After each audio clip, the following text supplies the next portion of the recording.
જય ગૌ માતા. સુભાષ પાલેકર કૃષિ. આ અમારી જીવામૃતની ટેન્ક છે, જોઈ લ્યો.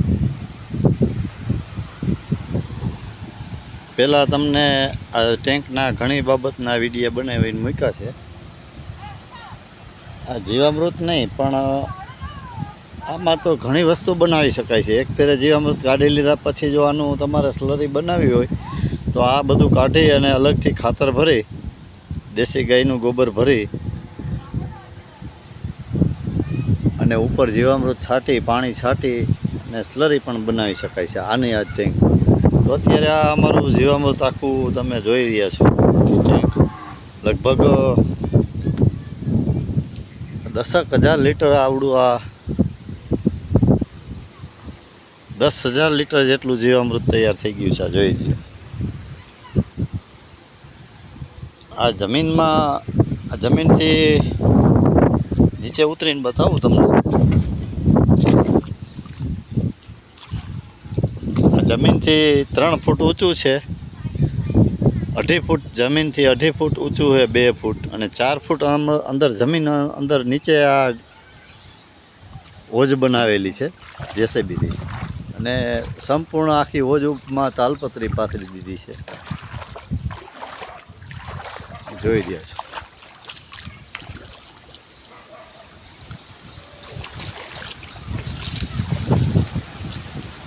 મિત્રો, એક ફેરે આ 1 વીઘામાં 1 બેરલ 2 બેરલ જો પાઈ દેવામાં આવે તો છોડનો વિકાસ એટલો બધો થાય કે કોઈ પણ એમાં રોગ જીવાતનું પ્રમાણ પણ ઘણું બધું ઓછું રહે છે.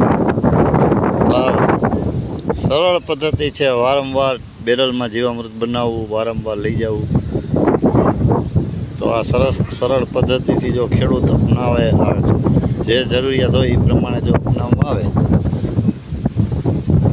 એવડો ખાડો બનાવીને એવડી જગ્યામાં કરવામાં આવે તો સરસ એને ઉપયોગ થાય એવું છે. અને આનું રિઝલ્ટ પણ બહુ સારું છે. સમૂહમાં એકારે બનતું હોય ત્યારે એનું રિઝલ્ટ સારું મળતું હોય છે. જય ગૌ માતા.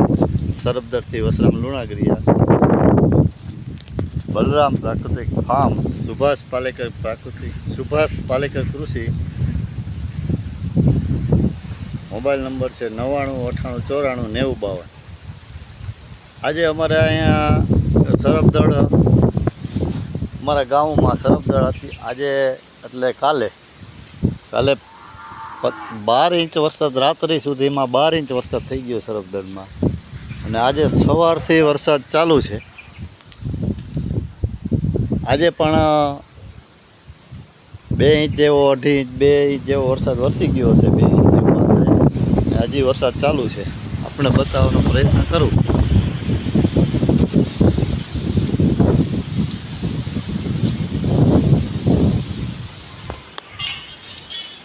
અમારું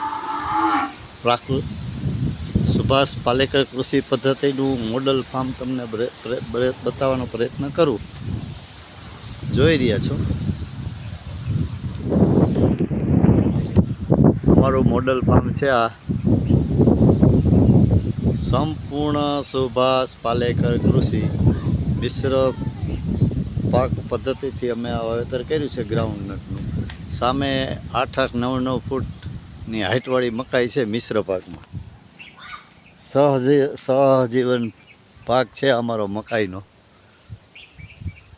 ખાસ મિત્રો, ખરેખર બોલીને વિડીયો તો ઘણા લોકો બનાવીને મૂકતા હોય છે અને બોલતાય ઘણું બધું હોય છે, સાંભળતા હોય છે. પણ હું આ તમને વિડીયો બનાવીને લાઈવ બતાવું છું કે કાલે અમારે અહીંયા અતિશય મુસળધાર એક ધારો 3 વાગ્યા સુધી વરસાદ પડ્યો અને 3 વાગ્યા સુધીમાં વરસાદ 10 ઇંચ વરસાદ પડી ગયો હતો. અને એકદમ એટલો બધો પવન હતો કે પવન સાથેનો વરસાદ હતો. આ મકાઈમાં 2-2 ડોડા લાગી રહ્યા છે અને આટલા બધા પવન અને સંપૂર્ણ 10-12 ઇંચ વરસાદ, એટલે 1 ફૂટ પાણી પડી ગયું આની હારે.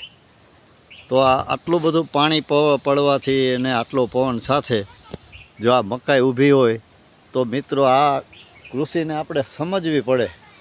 આ પ્રકૃતિને સમજવી પડે. ખરેખર આપણે ઘણું બધું ભૂલી ગયા છીએ.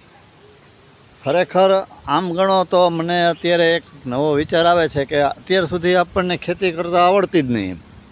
આમ કહી શકાય 100% કે કારણ કે ઘણા બધા ઊંધા રવેડે આપણે ખેતીમાં ચડ્યા છે વૈજ્ઞાનિક પદ્ધતિથી. એમાં બહુ જ હેરાન છે. આ તમે આપ જોઈ રહ્યા છો, આ મકાઈ, મારી મગફળી ગ્રાઉન્ડનટની વચ્ચે અમે મકાઈ લગાવી છે, એની વચ્ચે અમે તુવેર લગાવી છે પારામાં. અમારો મેન મુખ્ય પાક અમારો મગફળી છે, અને પારા ઉપર અમે મકાઈ લગાવી છે, એની હારે હારે અમે તુવેર લગાવી છે.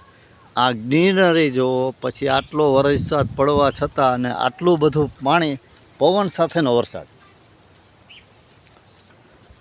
છતાં પણ અમે આ મકાઈ પડી નથી. 7 ફૂટ, 8 ફૂટ, 5 ફૂટ, 6 ફૂટ, 9 ફૂટ સુધીની તમને આખા સંપૂર્ણ ખેતરમાં હું તમને બતાવું છું.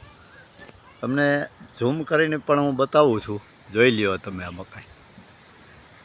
આટલો બધો અતિ ભારે વરસાદ અને પવન સાથેનો વરસાદ, અને આ મકાઈના ડોડા સાથે વજનવાળી મકાઈ જો ન પડી હોય તો આપણે મિત્રો ઘણી બધી ખેતી ભૂલી ગયા છે. આપણે પાછું આ સુભાષ પાલેકર કૃષિ તરફ પાછું આપણે વળી અને આપણે પ્રાકૃતિક કૃષિ અપનાવી સુભાષ પાલેકર પદ્ધતિથી આચ્છાદન, બીજામૃત, ઘનજીવામૃત, જીવામૃત અને મિશ્ર પાક પદ્ધતિ. આ અમારા સંપૂર્ણ પ્લોટમાં મિશ્ર પાક છે. ગ્રાઉન્ડનટ છે, પારા ઉપર અમે મકાઈ લગાવી છે, એની વચ્ચે અમે પારા ઉપરનો મુખ્ય પાક પાછો અમારો તુવેર છે. આ જોઈ રહ્યા છો, આ તુવેર છે, આગળ આ મકાઈ છે. આ તુવેર છે, બાજુમાં મકાઈ છે, બાજુમાં મકાઈ છે, બાજુમાં તુવેર છે. એક છોડ તુવેરનો, એક છોડ મકાઈનો, આ રીતે એક છોડ તુવેરનો, એક છોડ મકાઈનો જોઈ રહ્યા છો. તો મુખ્ય પાક મગફળી અને પારા ઉપર જે સાથે સાથે અમે મકાઈ લગાવી છે, અમેરિકન મકાઈ. અમે લીલા ડોડા વેચવાના છે. પારા ઉપરનો મુખ્ય પાક પાછો તુવેર છે, એની વચ્ચે અમે તુવેરની વચ્ચે અમે મકાઈ લગાવેલી છે. તો આવું સરસ મજાનું રિઝલ્ટ છે અમારે. આ એક પ્લોટિંગમાં અમે જીવામૃત અહીંથી પાઈ દીધું આ બેરલમાં. આ 5 બેરલ ખાલી કરી દીધા છે, જોઈ રહ્યા છો. આનો પણ વિડીયો તમને લાઈવ બતાવ્યો હતો, જીવામૃત કેવી રીતે અપાય. આનો પણ જે વિડીયો બનાવ્યો હતો. તો દિલથી ખરેખર બધા જ ખેડૂત મિત્રોને મારે સંદેશો દેવો છે કે સુભાષ પાલેકર કૃષિ અપનાવો, ઝેરમુક્ત ખેતી બનાવો, ધરતી માતાની રક્ષા કરો, પ્રકૃતિની જતન કરો અને ગાય માતા બચાવો. ગાય માતા બચશે તો જ સૃષ્ટિ બચશે. આ અમારી પંચસ્તરીય બાગબાની. ચંદન છે, પપીતા છે, દેશી પપૈયું છે. જો કેટલું 15-17 ફૂટની હાઈટ છે આ પપૈયાની, અને પપૈયા એમાં લાગેલા છે. છતાં આટલો પવન છતાં પડ્યો નથી. એમાં શાકભાજીના વેલા આપોઆપ. આ જંગલ મોડલ છે. અમે આ પાલેકરજી ઘણી વખત કહેતા હોય કે પ્રાકૃતિક કૃષિ કહી ન શકાય. વાત સાચી છે. પ્રાકૃતિક કૃષિ કેને કહેવાય કે પ્રાકૃતિક એટલે ઈશ્વરીયથી જે ઉગતું હોય, કંઈ વાવવા ન જતું હોય, કોઈ પાણી આપવા ન જતું હોય, કોઈ એમાં માણસનો કોઈ હિસ્સો ન હોય, અને એમાં જો આ થતું હોય આપમેળે, એને પ્રાકૃતિક કૃષિ કહેવાય. તો અમારે આ ચંદનનો બાગ અમે બનાવ્યો એને 10 વર્ષ થયા, પણ અમે શરૂઆતમાં એમાં શાકભાજી, વેલાવાળા શાકભાજી વાવતા. પછી અંદર અમે કાંઈ વાવવા નથી જતા. અને જેમ પાલેકરજી, ગુરુજી પાલેકરજી જેમ કહે છે પ્રાકૃતિક કૃષિ કેને કહેવાય, કહી ન શકાય. તો અમે આમાં આ જંગલ મોડલમાં અમે અંદર જતા નથી. અમે કોઈ ઘાસ ખરપતવાર આ ઊભું છે જોઈ લ્યો, જંગલ જેવું. અમે અંદર નિંદામણ કરવા બી નથી જતા. હવે પછી એમાં કાંઈ વાવેતરી કરવા નથી જતા. અમે શિયાળાનું કે ઉનાળાનું આ જંગલ મોડલમાં પાણી પણ નથી આપતા. ઈશ્વરે અત્યારે પાણી આપ્યું છે, પી લે છે. આ જંગલ મોડલમાં કડવા લીમડા છે, ચંદન છે, ઘીસોડા ને ગલકા ને કારેલા, અને અંદર ભીંડા. આ કારેલા છે. આ દરેક ઝાડ ઉપર ગલકાના ને ઘીસોડાના વેલા ચડેલા છે. આમ જોઈ રહ્યા. આગળ ઓલી સાઈડ જાઉં તો વિડીયો બનાવવામાં વાર લાગે. તો આગળ અંદર સરગવા છે, સીતાફળ છે, એ જામફળી છે, પોપૈયા છે, ખાટી આંબલી છે, મીઠી આંબલી છે, કડવા લીમડા છે, બાજુમાં નારિયેળી છે. તો આવા અનેક વૃક્ષો વાવેલા છે જે પ્રકૃતિના આ કૃષિમાં ઉપયોગ આવે એવા. તો આ ખરેખર અમે આમાં કંઈ કરતા નથી. આમાં ઘીસોડા ને ગલકા ને ભીંડા ને બધું જ અમને સમયે સમયે પપૈયા મળે છે, સીતાફળ છે તો સીતાફળે મળે છે, કડવા લીમડા છે તો અમારે જે નિમાસ્ત્ર અગ્નિસ્ત્ર બનાવવામાં એ પણ અમને કામ આવે છે. તો આવું અમારું સરસ આ જંગલ મોડલ છે. અમે આની કાંઈ આમદાની માટે અમારે આ બનાવેલું નથી. અમારે સ્પેશિયલ અમારું આ ચંદન માટે અમે આ બગીચો બનાવ્યો હતો. પણ જ્યારથી આ પ્રાકૃતિક કૃષિ અપનાવી તો અમે આવી રીતે વિવિધ અંદર પંચસ્તરીય ઝાડ બધા વાવી દીધા છે. આપમેળે થાય છે. અંદર ડ્રેગન પણ વાવેલા છે, આંબા પણ વાવેલા છે. થશે એની મેળાએ, એમાં કાંઈ કરવાનું નથી. અમારે આમાંથી કઈ 1 એકરમાંથી કે 1 વીઘામાંથી 2 લાખ રૂપિયાની આવક કાંઈ મેળવવાની વાત નથી. પણ પ્રકૃતિ રીતે જે તૈયાર થાય ને એ ખાવાની ને લેવાની વાત છે, અને એને સમજવા માટેનું અમે આ રાખ્યું છે. જય ગૌ માતા.